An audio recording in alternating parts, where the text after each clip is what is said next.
हाँ जी, तो मेरे हाथ में आ गया है दिसंबर 2025 का कॉस्ट का पेपर। और पेपर को देखकर ऐसा लग रहा था कि हाँ भाई, पास होने में तो इसमें कोई प्रॉब्लम नहीं होने वाली है। मैं आपको बताता हूं फटाफट से एमसीक्यू सॉल्यूशन। और रात में लाइव चाहिए हो, आफ्टर एग्जाम वाला लाइव, तो प्लीज नीचे कमेंट करिएगा, तो हम रात को मिलेंगे। टाइमिंग बताना कि किस समय मुझे रखना चाहिए, उसी समय मिलेंगे आपसे। और आपका पेपर कैसा रहा नीचे बताना, और कमेंट कर देना अपना स्कोर। और अगर अच्छा लगे तो भाई 100-200 सब्सक्राइबर बढ़वा देना। आज ही के दिन 24,000 हो जाएंगे। चलो सर, चलो अब आगे बढ़ो। सर पहला क्वेश्चन था आपका थ्योरी। नीचे कमेंट करके अपना स्कोर जरूर बताना, चाहे ज्यादा आए या कम आए। Basic objective of cost accounting क्या होता है? कह रहे सर कॉस्ट को फाइंड आउट करना, बात खत्म। टैक्स कंप्लायंस से क्या लेना तेरा? कह रहे रीऑर्डर लेवल क्या है? Dash units for following information. कह रहे मैक्सिमम यूसेज है। रीऑर्डर लेवल का मतलब क्या होता है सर? रीऑर्डर लेवल का मतलब maximum usage into maximum lead time. तो सीधी सीधी सी बात है, 300 इंटू 10 को मल्टीप्लाई करके 3000। चिंटू क्वेश्चन। कह रहे सेलिंग प्राइस एक प्रोडक्ट की 500 रुपए है।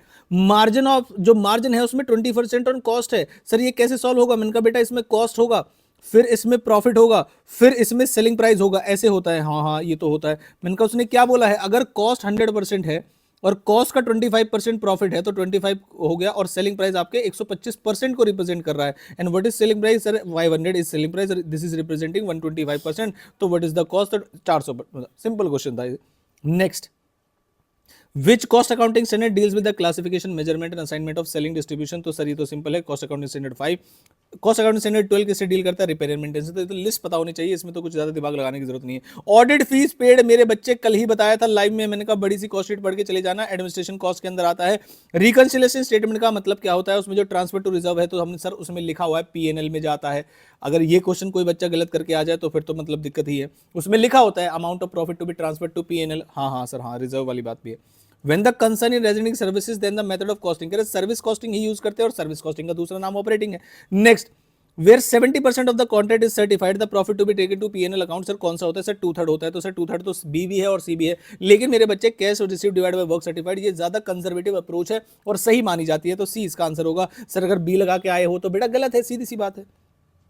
नेक्स्ट, कह रहे प्रोसेस में बी 75 यूनिट्स की of commodity was transfer to process A at a cost of ₹1310, यानी कि बी में आया है 2 यूनिट्स ट्रांसफर्ड फ्रॉम बी, आया है सर कितनी यूनिट्स? 75 यूनिट्स आई है 1310 की कॉस्ट पर, यानी कि ये यूनिट्स और ये रुपीज। आगे, additional expenditure incurred by the process जो है इसमें वो 190 रुपीज है। हाँ sir, 20% of the units entered are normally lost, यानी कि 75 का 20% अगर करेंगे तो कितना आ जाएगा सर? 15 आ जाएगा। हाँ 15 आ जाएगा। तो 15 यूनिट्स नॉर्मली लॉस हो जाती है, ठीक है sir.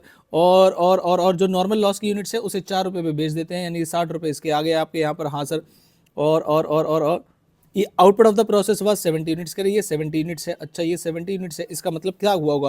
What is the value of output transfer to next process? पहली चीज तो इसमें क्या हुआ है सर? एबनॉर्मल गेम हुआ है। लेकिन सर एक बार आप कैलकुलेट करिए तो 1310 plus 190 minus 60 divided by 75 minus 65, तो सर 60 हो जाएगा। तो 1310 प्लस ऐसे करेंगे तो सर ये 1500 माइनस 60, तो 1440 डिवाइड बाय 60 होना चाहिए। और मेरे पास अगर फ़ोन होता तो मैं आपको बता देता। 1440 डिवाइड बाय 60, मैंने कोई कैलकुलेशन एरर की होगी तो पता नहीं, लेकिन एक बार मैं कैलकुलेटर देख लेता हूँ। 1440, हाँ सर कहाँ से आएगा? सबको मल्टीप्लाई बाय 0 कर दो। 1440 डिवाइडेड बाय 60, 24 बेटा मेरे बच्चे 24। तो 24 सर ऐसे आएगा। छोटू सा प्रोसेस अकाउंट बना के आपको देख लेना था, आंसर आपका इससे आ जाता। Okay sir ji. When the margin of safety is 20%, PV ratio 60%, तो प्रॉफिट क्या होगा? अरे सर जी 12% होगा। कैसे पता सर? पीवी रेशियो को डायरेक्ट मल्टीप्लाई कर देते, सीधी सीधी बात है आज। अच्छा, कह रहे इंक्रीज इन सेलिंग प्राइस से क्या होता है? कह रहे सर वेरिएबल डिक्रीज होता है ब्रेक इवन पॉइंट। मैंने कहा देखो सेलिंग प्राइस 100, वेरिएबल कॉस्ट, चलो सर थ्योरी क्वेश्चन है क्या बताना। Variance is the difference between the standard cost of material, not the purchase cost, cost of material and specified and actual cost of material. तो sir ये material cost का total difference है, यानी कि M1 और लास्ट वाला cost का difference है।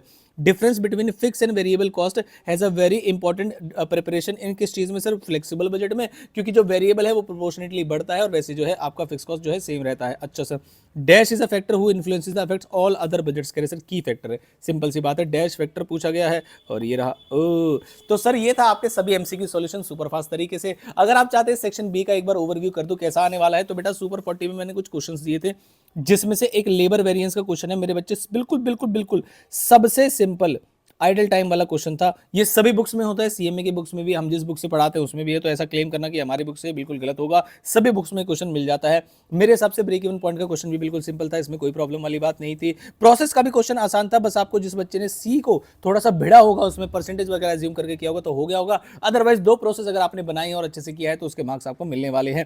कंटेंट का क्वेश्चन भी बिल्कुल सही था, कॉस्ट ऑफ वर्क अनसर्टिफाइड इस बार उसने नहीं पूछा। एक दो बच्चे मुझे एग्जाम सेंटर पे पूछ रहे थे कि सर जो गोश्त चोरी हो जाते हैं, मटेरियल वर्थ रुपीज 2500 वर लॉस, तो सर क्या होता है? तो सर ये कॉन्ट्रैक्ट अकाउंट में क्रेडिट साइड जाता है 2500 रुपये में। अरे सर मजा आ गया, अब आपने बता दिया। तो मैंने कहा हाँ बेटा हाँ। दूसरी चीज इसमें कुछ बच्चे पूछ रहे थे सर स्टैंडर्ड आवर्स क्या आएगा, तो बेटा 40 है। सर एक्चुअल आवर्स क्या आएगा? मैंने कहा आइडल टाइम 2 है, तो एक्चुअल आवर्स आपका आ जाएगा 38 आवर्स। ऐसे क्वेश्चन को सॉल्व करना था। मजे आ गए गुरुजी, लो सर लो। ये था ओवरऑल पेपर। ये एक बजट का क्वेश्चन आया था, बिल्कुल सिंपल क्वेश्चन था, इसमें कोई भी ऐसी एडजस्टमेंट नहीं थी जो आपको परेशान कर दे। तो ऑल एंड ऑल पास होने लायक तो पेपर था। बाकी आपकी तैयारी और आपकी सिलेक्शन और आपकी 3 घंटे की परफॉर्मेंस तय करती है। शाम को लाइव वाला है नहीं यार, आप जरूर बताइएगा, लेकिन इस बार आपको भाई 200-250 सब्सक्राइबर जरूर करने हैं। इस बार हम 24,000 से नीचे तो बिल्कुल नहीं रहना चाहते, तो जरूर सब्सक्राइब करिएगा। और काफी सारी जून 2026 की क्लासेस फ्री है एग्जाम के समय पर, जरूर जाके देखिएगा उसको। 50% प्राइस पे, कोई कूपन कोड नहीं लगेगा, अनलिमिटेड व्यूज के साथ आप खरीद सकते हैं और जून 2026 की प्लानिंग अभी से कर सकते हैं। जो बच्चे जून 26 के लिए देख रहे हैं बता दीजिएगा, अलग से वीडियो बना दूंगा how to plan for June 26। Thank you so much.